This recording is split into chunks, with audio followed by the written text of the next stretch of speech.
Today I'm exploring Scotland's history. We're in the pretty village of East Saltoun to discuss someone who opposed the 1707 Act of Union.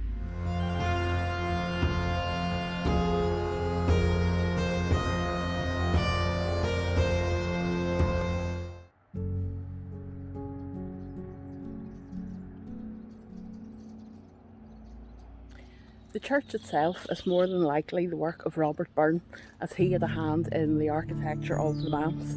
It does incorporate a much older kirk as well. In fact, there are records of the church being in existence from 1244. What's quite unusual about this church is it's built in a form of a cross. It is actually a beautiful piece of architecture, though parts of it do look quite modern. Interred in this churchyard is Gilbert Burnet. He would go on to become the Bishop of Salisbury, but he never forgot his roots, and he left in his will a sizable amount for the area. When he died in 1715, he left monies to feed, clothe and educate 30 of the poor children in the area. He left 2 silver communion cups that are still in use today, and he also added to what is now a very well established library in the area. Gilbert was an intelligent man. He spoke 4 languages, including Dutch and Hebrew, and he would be a confidant of William III. In the early 1670s, he married his wife, Lady Mary Kennedy.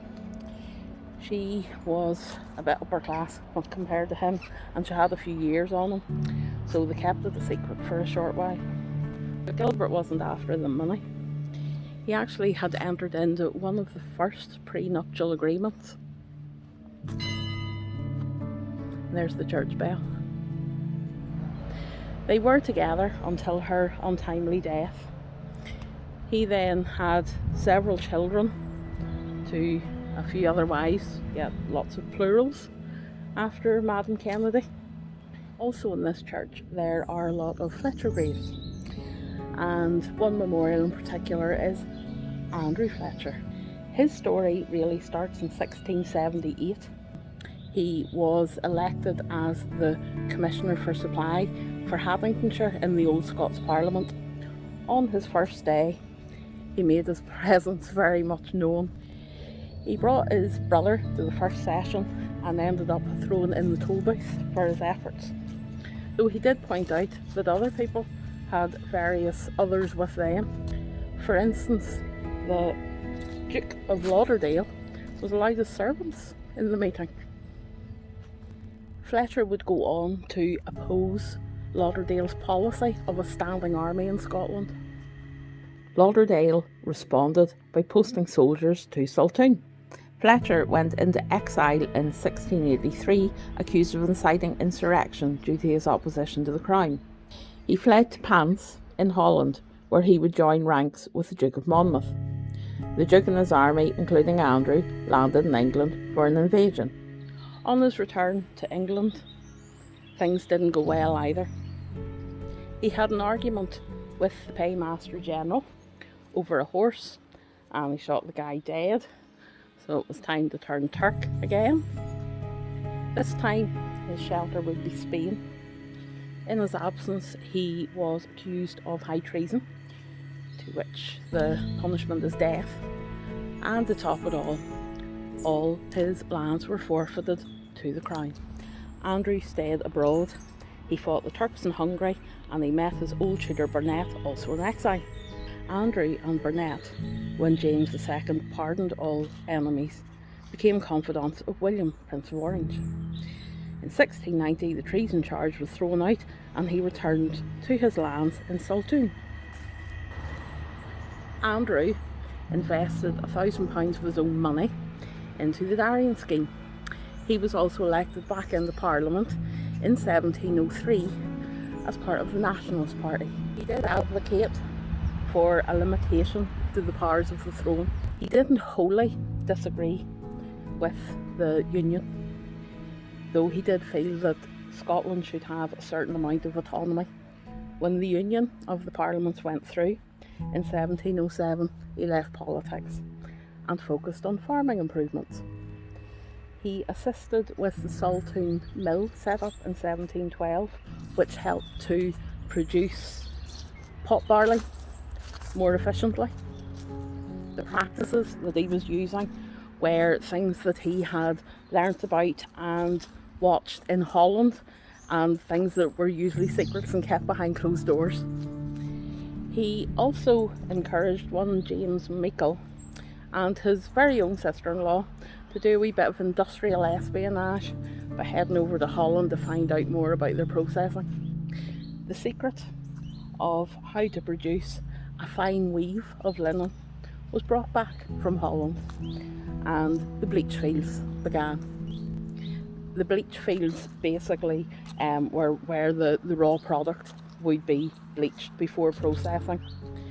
Andrew died in 1716.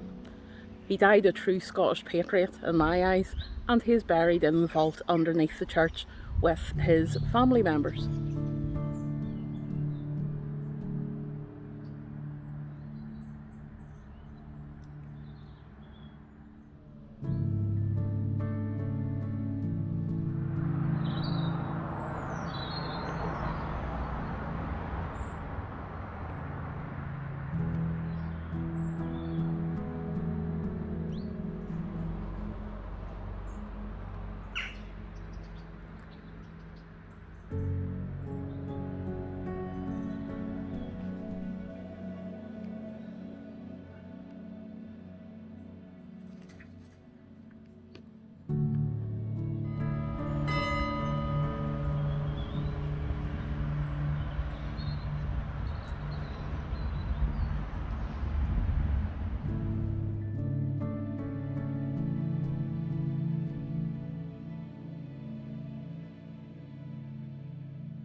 I honestly think I have come across some of the most detailed headstones to date. The relief is really quite spectacular.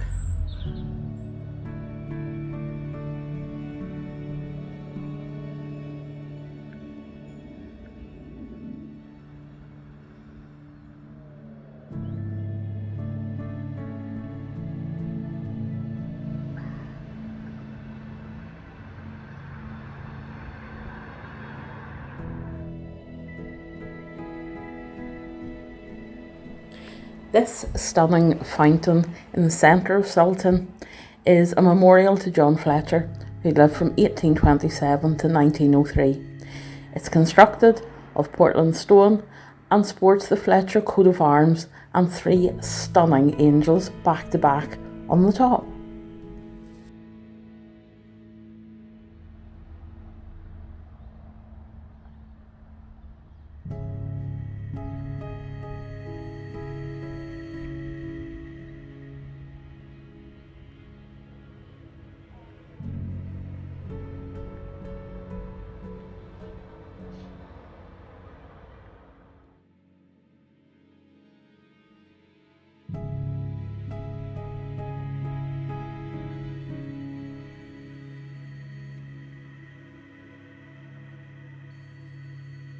If you enjoyed this video, please subscribe and leave a comment. It really helps the channel grow.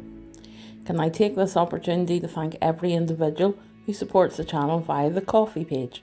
The link is also below. There are links for Facebook and Instagram pages of the same name, Exploring Scotland's History. Until next time, thank you for watching.